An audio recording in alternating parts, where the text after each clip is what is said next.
It's almost the most wonderful time of the year, but this is also one of the busiest times of the year. While juggling workshopping and all those holiday parties, it's best to be prepared. Welcome to the Service Road. I'm James Deakin. On today's show, we take a look at what we can do to have a safer holiday season. We're also doing another round of James on the Road. Can you guess our latest destination? And later, I'll tell you what to do if you encounter a tire emergency on the road in another round of #HeyJames. You won't want to miss any of that. It's all coming up right here on the Service Road, only on CNN Philippines.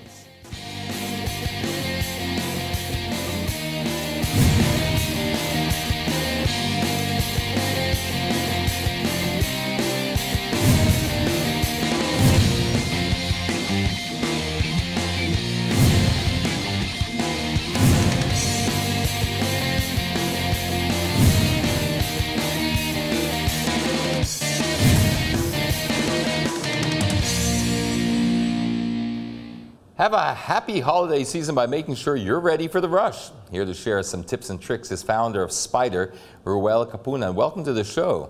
Hi, James. What exactly is SPIDR? Well, SPIDR is a non-profit organization. We advocate safety because, as we know, the dangers are always there. So it's not all the time that rescuers can get to you on time. So the advocacy of SPIDR is to train people, well, to the extent that they can, to help themselves. Now, whether it's a simple emergency or a big disaster, that's what we want to impart on people. You mentioned disasters. Everyone keeps talking about the big one. Is this something that can be predicted, or? Well, earthquakes as of today cannot be predicted, but we can learn from history. This big one, as they call it, specifically the West Valley Fault, that will affect us in Metro Manila and the outlying municipalities. It has been studied twice. What about being prepared? What would your advice be on preparing for these disasters? You say it's inevitable. We don't know if it'll happen in our lifetime or our children's lifetime, but it's going to happen. What do we do? Well, definitely it's more of the appreciation of the information that's there. It's not urban legend that people are telling us there's going to be an earthquake. It's a natural event which happens every 400 years or so. So my first advice is really to just accept that this is a natural event, know about it, and then prepare for it. By preparing for it, we're not saying that you just accept it as it is. You have to be physically prepared in terms of training, and of course, with equipment. So these are the most basic equipment that we feel every motorist should have in their car. Okay. What in their car? So now, speaking of your car, when you are in your car and you do experience an earthquake, what's the best thing to do? Well, given that... Assuming you have a choice, because sometimes exactly. you could be stuck in, traffic. Right. If it's EDSA during the rush hour, you pretty much don't have any choice but to just, hunker down, and once the shaking stops, try to find an open area. Okay, but be aware that there will be debris that will be falling. So stay away if you can. Stay away from the underpasses and if you are on the underpass, the advice is try to move towards the lower level, because the whole thing might fall. Tunnels. Tunnels. Well, again, if it's traffic, then you just have to walk. Given a choice, just move out, until the shaking stops, and then you can move. Okay, now you said be prepared, put a bag in your car. You brought a bag. Is this the kind of bag you wanted people to bring in their car? And what's in it? Right, okay, so whatever extra bag that you have, you can actually use. But the most basic things that we advise you to have would be something to break the window with. Okay, you might be, let's say, an electric post falls on your hood, and then it starts to burn, and then you cannot open the doors. So at least you have this glass breaker. And then what we also advise is that for first aid, blood loss is one of the major concerns. So once you take your first aid lesson, you will learn how to control your bleeding. So it could be as simple as you apply direct pressure and the bleeding stops. Or it could be as serious as hemorrhaging that cannot be controlled by applying direct pressure. So in that situation, you will need something like a tourniquet. Okay. So basically, this will stop the blood flow temporarily until you're able to seek medical attention. If roads are roads are no longer passable, then you may have to walk home. So it would be good to have some stuff to sustain you with, like food, cooked food, definitely. And because if you have to walk for a few kilometers, right? And this is like something like a tuna with some rice in it, so it's got like your carb and your protein in there. I know this it's good because it expires like in 3 years. Yeah. So chances are, right. And then water, definitely, especially if you're going to be walking for kilometers, you need to be hydrated. So one good device would be a personal water purifier. So it comes with a bag. So any source of water you can get from that, and then just put. Where do you get that? You could get this from online or from the outdoor specialty stores, though. Okay. So this one would let you get water or get water that you can drink from any source. No? Okay. So this is a good investment. So we also want vehicle owners to have ropes. Why? Because as we have seen from earthquakes in Surigao, in Bohol, and Negros Oriental, roads might not be passable by cars, but people can traverse if only they have a means to do it now. These things with you. Of course, a helmet, if you can, because things can still fall on you. Even a small debris, if it injures you, it will become serious and fatal. No? Is this something you can buy as a kit, or do you have to build your own kit? Well, there are stores that will sell it as a kit. So if you don't like the hassle of picking your own items, then just by all means go to these stores and acquire the kit as is. No? But so, the basics are water, a little food, some crackers maybe? Crackers, candy, A little candy for the purifier is a very good idea, because you pretty much, you can last, I don't know what they say, you can last a certain amount of time without food, but water is very short. Very short. Like what, 48 hours? 3 days. Yeah, 3 days? Maximum, And you can, like the human body can last, I think, weeks without food. Right. Well, thank you very much. A lot of handy tips there, but maybe you have one or two of your own that you might want to share with us. Something that we missed out on, perhaps? Tweet us at CNN Philippines, but use the hashtag #TheServiceRoad and let us know. Coming up, what I've discovered about walkability going around the U-Belt. Stay tuned for that when the Service Road returns.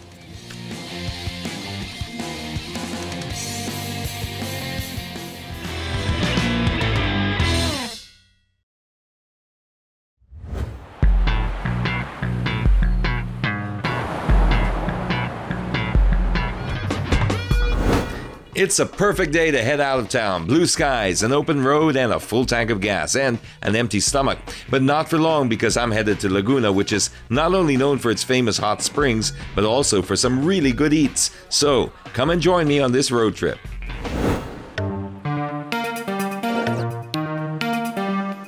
Now, before you head out on any trip, especially an out-of-towner, make sure everything's prepared and you do a little bit of a check. Make sure that your tires, one of the simplest things you can do, but always usually overlooked. Make sure that nothing protruding out. Sometimes you might see some rocks in there, maybe a nail that you might have picked up. Check the tire pressures as well. All the fluids of your car, the oil, the water, etc. If you don't really want to do that, plenty of service stations will do that for you when you fill up your tank. So just have that checked. And another thing, it's not just the car that needs checking. Make sure that you are well rested as a driver. Also that you happen to be in a good mood. There's nothing worse than going out there with a bad attitude. But even the best laid plans and the most prepared Boy Scout out there can still run into a little bit of trouble. You just never know. It is the open road after all, and anything can happen. Which is why it's very important to pick a road that's protected. Something that's got 24/7 patrol cars like the S-Legs, which also has motorist assistance on standby. So if anything untoward happens, help is not too far away.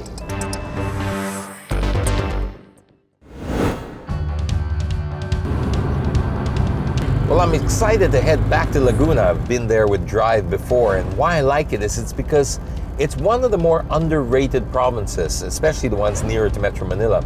A lot of people look at it as just a place for hot springs, but it's so much more than that cliche. They've got some great nature activities, they've also got some fantastic foods, and some unique sort of culture. The wood carving is another example of that. So there's plenty for everyone to see.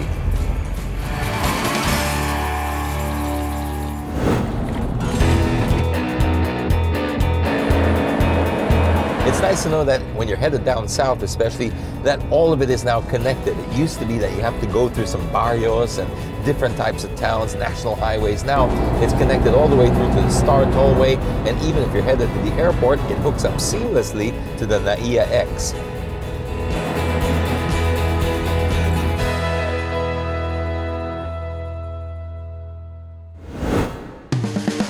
Just like that, from Alabang all the way to Calamba, that took us just like 15 minutes. Really pays to travel at the right time of day.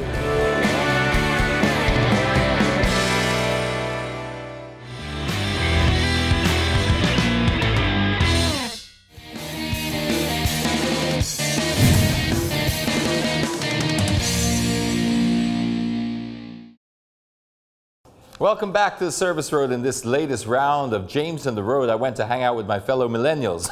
Excuse me, as I took a walk around the U-Belt area. Does it deserve an award for walkability? Well, watch this and see for yourself. Hi there, and welcome to a James on the Road Mendiola edition. This is the University Belt, so this is where all the students come in to go to school. So we want to see just how efficient it is to get in and around this place over here. It's our turn to grade them. Let's check it out.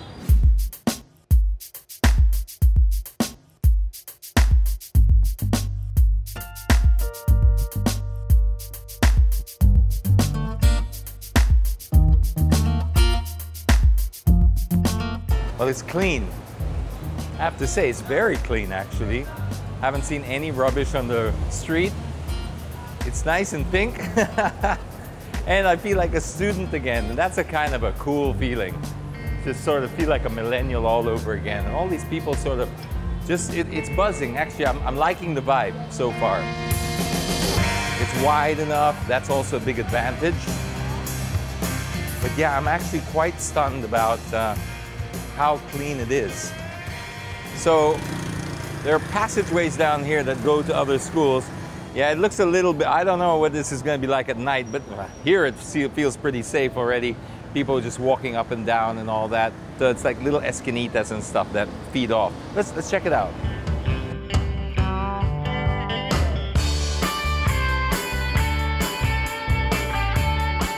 Even for an esquinita, or what would feel like a bit of a, well, an alleyway, it's still pretty clean. I mean, it's not as clean as the other one. You do see a little bit on the side, but it's not bad. So it's bustling. It's got its vibe. If there were improvements to make, obviously more footpaths. Actually, I mean, like you see all of it sort of, they are real, no footpaths here. And the footpaths are kind of taken up with signs and stuff like that. See, that's another way to get. We went down the Esquinita before, but here, look at that. That's a novel idea. I mean, it's not the first time it's happened in the world. Obviously, we've seen these floating bridges before, but it's a nice way to sort of get around the problem. You know, we have one Esquinita over there, and then you have another passageway over here, and it just uses this sort of floating berth that it does the same trick, right?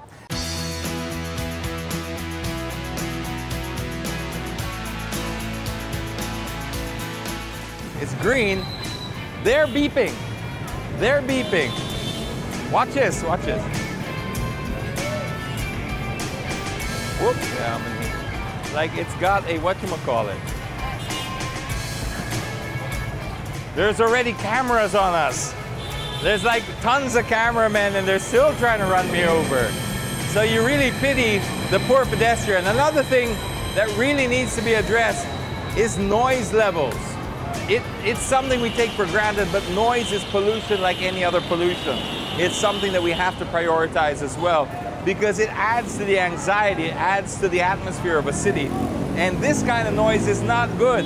There are normal city noises that just give a city a certain vibe, but this is just like that, that's just unnecessary. Then you've got the train on top. You can't do much about that, but you can certainly do it about that. I don't know if it's picking up on our microphone, but it's really deafening over here. So that's another area. Now let's keep exploring.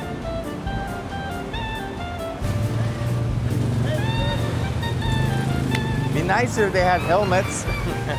But one thing I love about like university belts or any area where there's a lot of schools or colleges is you're never too far away from like something to buy, to eat, to, you know, there's so many students to cater to, so there's so many different things, and then it all leads here. This is the LRT. This is a very, very good thing. You see, you've got an LRT right at the hub. I mean, this is what makes it work.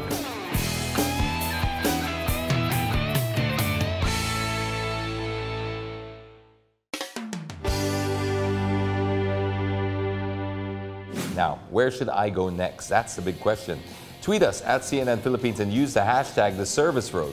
When we return, how do you deal with a flat tire? The answer to that coming up after the break. Keep it right here. You're watching The Service Road on CNN Philippines.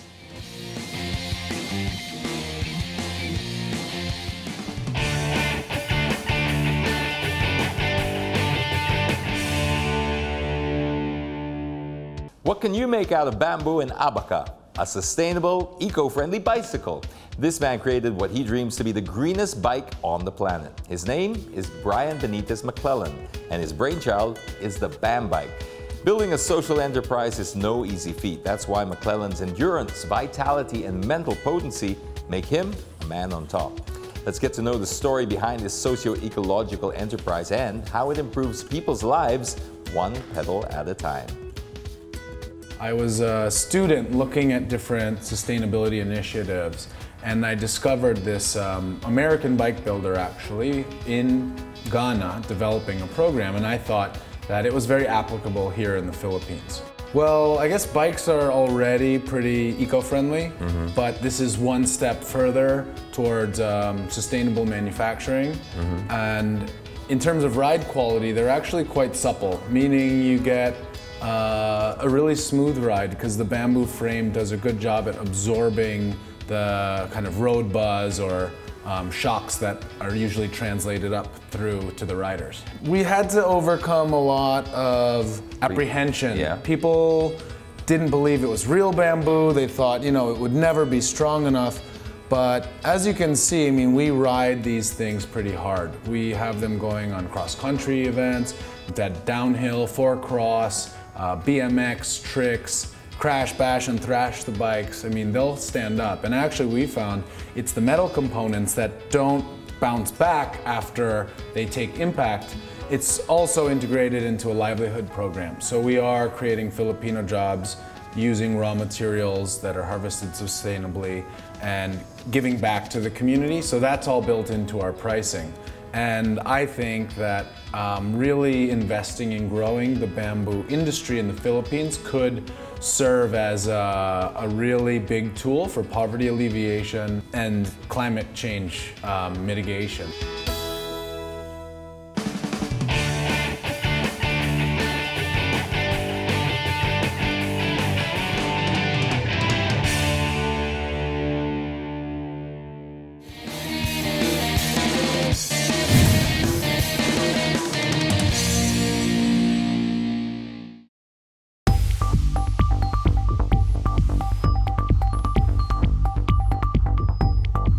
The MMDA and Quezon City government team up for less traffic congestion this holiday season. Kalayaan lanes are alternate routes private motorists may take to avoid EDSA. These roads will have MMDA enforcers stationed to execute traffic rules. Under the MOA, barangays in Quezon City will clear the Kalayaan lanes of road obstructions and illegally parked cars. Meanwhile, the city government will provide signage directing motorists where to pass, as well as spread information about the program.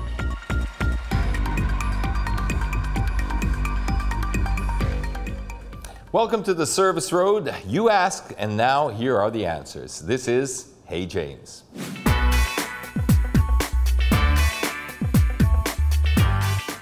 Leon Natalie asks, what are the limitations of an armored vehicle on the public road? Well, I think the only requirement is to have an ego bigger than the car you're driving. I'm just kidding. But you know what? I know a lot of them do drive like that. And to answer your question specifically, I've asked this many times to all of the agencies, MMDA, PNP, HPG, the lot. And you know what? They say the same thing. They do not have any special privileges. If you're asking whether they're allowed to counterflow or go through red lights, no, they're not. They are not, I'll repeat, even ambulances and fire trucks are not allowed to do that unless they are responding to an emergency. And in the case of an armored truck, well, unless they're probably being pursued by criminals, that's probably the only time, but I'm telling you, that get no special privileges otherwise. So if you see one on the road that's breaking the rules, take a photo of it, send them to us, or post them around on Facebook, but better if you send them to us, and we will deal with them, because too much abuse going on out there. Gian asks, what would you do if you're in the middle of nowhere with a flat tire and no spare? Well, Gian, I hope you're a pretty good-looking woman, because that's probably your only hope. You see, it's one of those things that's pretty difficult to help somebody out with. You can ask somebody to help you out with a jack if you forgot to bring that. Not that you should, but if you did, it's a lot easier to borrow a jack from a passing car. But borrowing a wheel from somebody, well, one, you'd have to find somebody with the same type of wheel, and two, not many people would be willing to lend you a wheel to get to where you need to go, so it's pretty tough. But having said that, if it's not too late now, well, one, get a spare tire, or two, always bring this canister with you. It's not foolproof, but there's canisters out there where you can spray in, and it will give you a temporary sealant into the tire. But you know what? It's really for emergency purposes only. I wouldn't go out there risking it. It's one of your things that shouldn't be compromised on. Whenever you're going out, actually even in the city, just make sure you have a spare tire, and make sure that spare tire has no hole in it, and it's also pumped up, because nothing worse than finding out that there's no air in your spare. Hey, that rhymed. Anything else you want answered, send in your questions over at CNN Philippines, but make sure you use the hashtag HeyJames. And that's it for today. Join us again next time as we accelerate solutions to your transport problems. I'm James Deakin. See you next week, everyone.